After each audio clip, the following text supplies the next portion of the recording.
चिंकी बिट्टू के पीछे चिल्लाते हुए भागती है। रुक रुक, तुझे मैं अभी बताती हूँ, रुक। बिट्टू सीढ़ियों से भागते हुए ऊपर वाली मंजिल पर पहुंच जाता है। चिंकी भी बिट्टू को पकड़ने के लिए उसके पीछे पीछे भाग रही होती है। बिट्टू को अचानक किसी चिड़िया के रोने की आवाज आती है।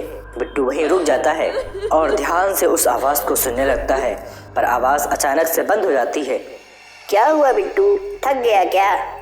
नहीं दीदी, मुझे अचानक किसी चिड़िया के रोने की आवाज सुनाई पड़ रही थी, इसलिए मैं यहाँ रुक गया। इतनी रात को कौन रोएगा? जरूर तूने किसी बिल्ली की रोने की आवाज सुनी होगी और तुझे लगा होगा कोई चिड़िया रो रही है। अब चल नीचे, कुछ खा पी कर सो जाते हैं। बिट्टू चिंकी को बहुत समझाता है, पर चिंकी उसकी एक बात नहीं सुनती।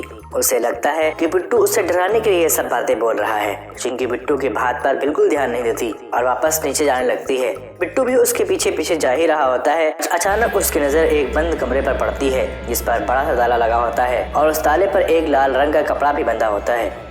लगता है ये वही कमरा है जिसके बारे में मौसी जी माँ को बता रही थी। ऐसा क्या जरूरी सामान रखा है इस कमरे में जो इस पर इतना बड़ा ताला लगा है?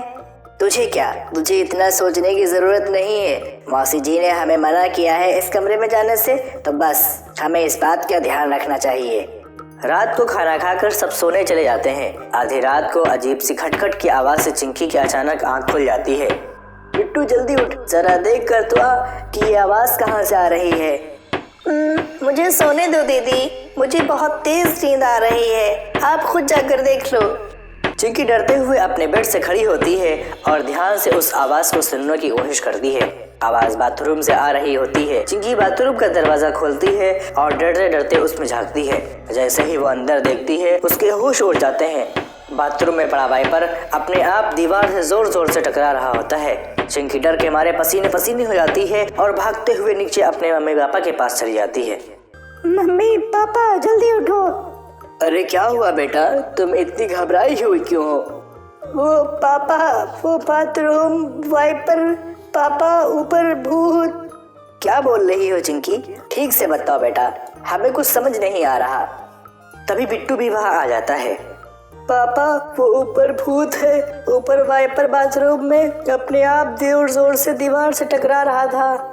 ये तुम्हारा वहम है बेटा, और कुछ नहीं। चलो अपने कमरे में जाकर आराम से सो जाओ। जब कल सुबह उठोगे तो सब बुरे सपने की तरह खुद ही भूल जाओगे।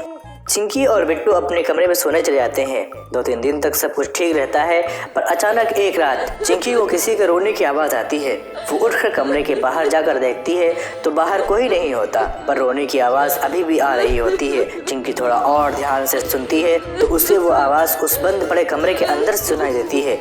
जैसे ही चिंकी दरवाजे से कान लगाकर और ध्यान से सुनने की कोशिश करती है, आवाज अचानक से बंद हो जाती है। चिंकी डर कर अपने कमरे में भाग जाती है, पर रात भर वो उस बंद कमरे के बारे में सोचती रहती है। चिंकी जब सुबह उठती है तो उससे लगता है जैसे रात को जो कुछ भी हुआ वो सब उसका वहम था और वो इस बारे में किसी को भी नहीं बताती। एक दिन बिट्टू उस बंद कमरे के बाहर बॉल से खेल रहा होता है। वो उस कमरे में झांकने की कोशिश करता है, पर कुछ दिखाई नहीं देता। रात को जब सब सो रहे होते हैं, तब बिट्टू के दिमाग में वो बंद कमरा घूम रहा होता है। वो उस बंद कमरे के बाहर जाता है। मैं इस ताले को कैसे खोलूं? मैं कुछ देखता हूँ जिससे मैं ये ताला तोड़ सकूं। बिट्टू जल्दी से एक हथौड़ी ढूंढ कर लाता है और उस ताले को तोड़ देता है। जैसे ही उस कमरे की कुंडी खोलता है, उससे पीछे से किसी के आने की आवाज आती है। दरअसल चिंकी हथौड़ी की आवाज से उठकर बाहर आ जाती है। कौन है यहाँ? ये ताला किसने तोड़ा? ये जरूर बिट्टू का काम है, वो अपने बिस्तर पर भी नहीं था। चिंकी से रहा नहीं जाता और वो कमरे के दरवाजे को खोलकर अंदर झांकती है। उसको तभी एक झटका सा लगता है, जैसे उसके अंदर किसी की आत्मा घुस गई हो। चिंकी को बहुत ही अजीब सा महसूस होता है और वो अपने कमरे में जाकर सो जाती है। अगले दिन सुबह होते ही लूसी कबूतर अपनी नौकरी के सिलसिले में सुबह ही घर से निकल जाता है। चिंकी घर की साफ सफाई में अपनी माँ का हाथ बटाने लगती है और बिट्टू आंगन की सफाई करने बाहर चला जाता है।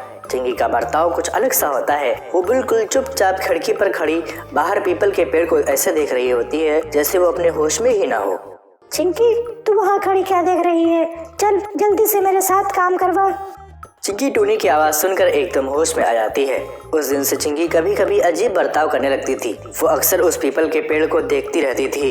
एक दिन चिंकी अपने कमरे में लगे शीशे को एक कपड़े से साफ कर रही होती है, तभी उसे शीशे में एक चुड़ैल अपने पीछे दिखाई देती है। चिंकी जैसे ही पीछे मुड़ती है तो वहाँ कोई नहीं होता। चिंकी फिर से शीशे को साफ करने लगती है तो इस बार वो चुड़ैल अपने बड़े बड़े नाखूनों वाले हाथ चिंकी की गर्दन पर रख देती है। मम्मी, बबलू, मुझे बचाओ, जल्दी आओ, ये चुड़ैल मुझे मार डालेगी।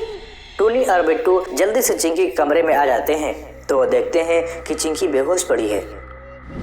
तो दोस्तों, आज की वीडियो यहीं तक। अगर आपको देखना है इसका अगला पार्ट तो वीडियो के नीचे दिए गए रेड कलर के सब्सक्राइब बटन पे क्लिक कीजिए और बेल आइकन दबाना मत भूलिएगा। तो हम मिलते हैं आपसे अगले पार्ट में। और हाँ दोस्तों, अगर आपने ये वाली मजेदार कहानी नहीं देखी है तो इस पे क्लिक करके अभी देखिए।